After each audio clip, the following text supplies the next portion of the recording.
murid-murid mendengarkan apa yang disabdakan Tuhan,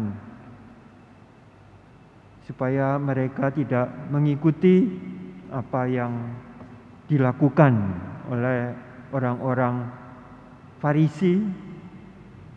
Orang Farisi itu perhimpunan orang-orang yang dibentuk karena orang-orang itu mendalami kitab suci. Orang yang kemudian turun-temurun mengikuti kitab suci, tetapi karena katakan mereka itu demikian bangga dengan dirinya sendiri, lalu merasa rakyat umum itu tidak tahu kitab suci, tidak tahu adat istiadatnya kitab suci.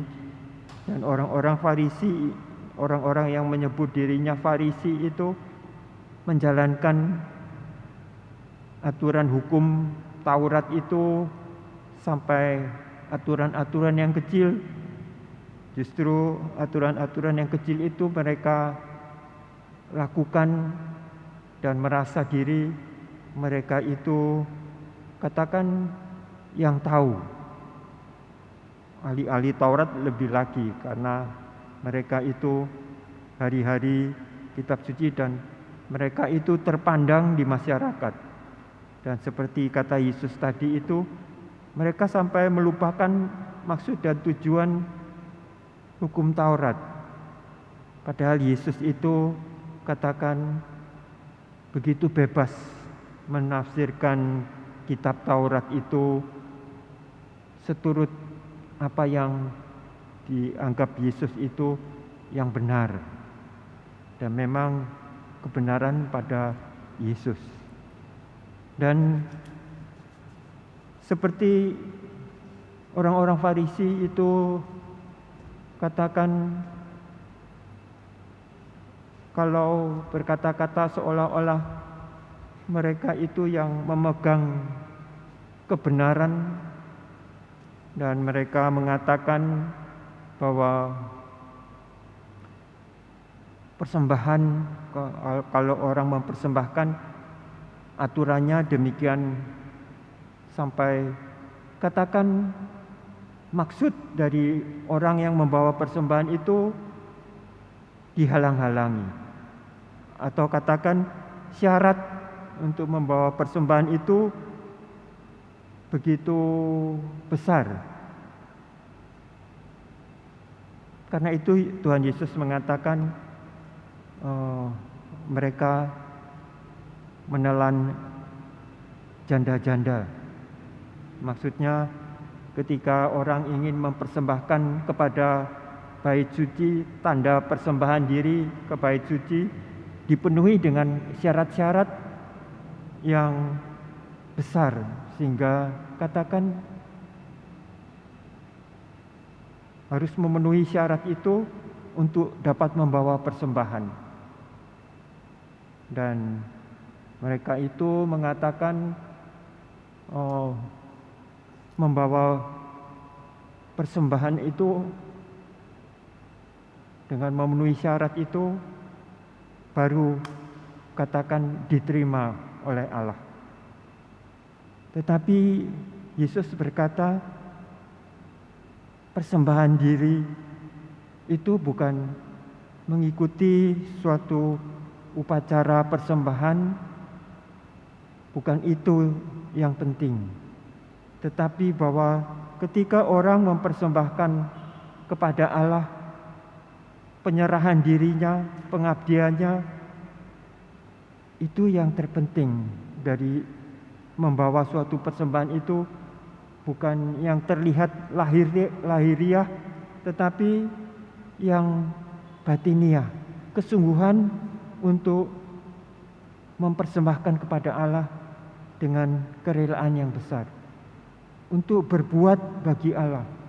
Karena persembahan itu dibawa bukan dengan maksud supaya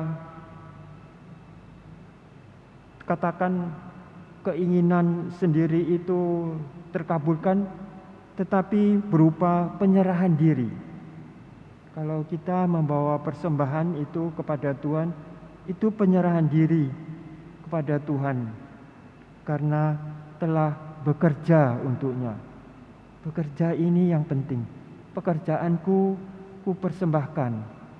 Pengalamanku, kesedihanku, kesakitanku, ku persembahkan kepada Tuhan. Dia yang katakan memperhatikan aku. Dia yang mengasihi aku dan memberi kepadaku segala yang baik dan benar. Itu yang terjadi. Seperti Paulus mengatakan kepada umat di Tesalonika itu. Kami menuliskan surat ini karena kami percaya pada umat di Tesalonika yang mempersembahkan segala sesuatunya kepada Allah. Sudah bertobat dari masa lalu, tidak lagi mengabdi Allah-Allah lain, tetapi mengabdi kepada Tuhan, pada Yesus Kristus yang telah menyerahkan dirinya, yang menguduskan semua orang, karena semua orang dibebaskan dari kesalahan dan dosanya. Dialah yang menyucikan hati. Dialah yang dengan kesucian hati itu membuat orang menjadi kudus, membuat orang bersuka untuk bekerja bagi Tuhan, menjadi alat Tuhan di dunia ini. Segala yang kulakukan untuk Tuhan. Itu maksud persembahan diri, pengabdian. Karena itu mari kita bersyukur. Kita lihat contohnya Bunda Maria. Bunda Maria itu pasrah. Tuhan, kehendak-Mu terjadi di dalam diriku. Itu penyucian yang sekaligus menguduskan. Karena cita-citanya itu mengabdi kepada Allah, maka dia tidak memikir hal lain, tetapi memikirkan apa yang Allah kehendaki di dalam dirinya. Itulah Bunda Maria yang karena itu berkurban, mempersembahkan dirinya.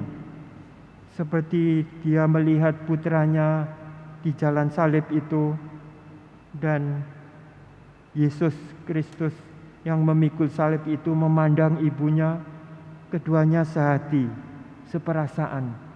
Ini kehendak Allah Bapa itu, supaya manusia kita semua ini ditebus. Jalan itu dikerjakan Maria, dan itulah pengudusan.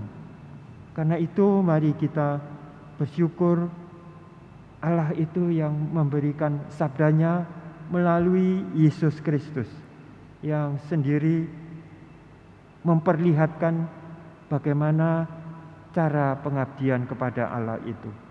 Marilah kita berdoa. Tuhan Yesus Kristus, Engkau menerangi kami dengan sabda-Mu. Sabda-Mu adalah pesan bagi kami, supaya kami berlaku kudus dan menyucikan diri seperti Engkau dengan persembahan diri kami sendiri. Marilah kita mohon. Kabulkanlah doa kami ya Tuhan. Semoga kami dengan kerelaan dan dengan kesungguhan hati untuk menyerahkan segalanya kepada kehendak-Mu. Karena kami tahu kehendak-Mu dalam diri kami, itulah yang menyucikan dan menguduskan kami. Marilah kita mohon. Kabulkanlah doa kami ya Tuhan. Semoga kami semua dapat menghadapi segala sesuatunya dengan kepenuhan hati. Kami memperbesar iman kami. Kami berusaha sungguh-sungguh mengamalkan kasih dan sungguh-sungguh meneguhkan harapan dalam diri kami, karena Engkaulah yang mengatur segala sesuatunya. Engkaulah Allah yang hidup dan bertahta sepanjang segala masa. Amin.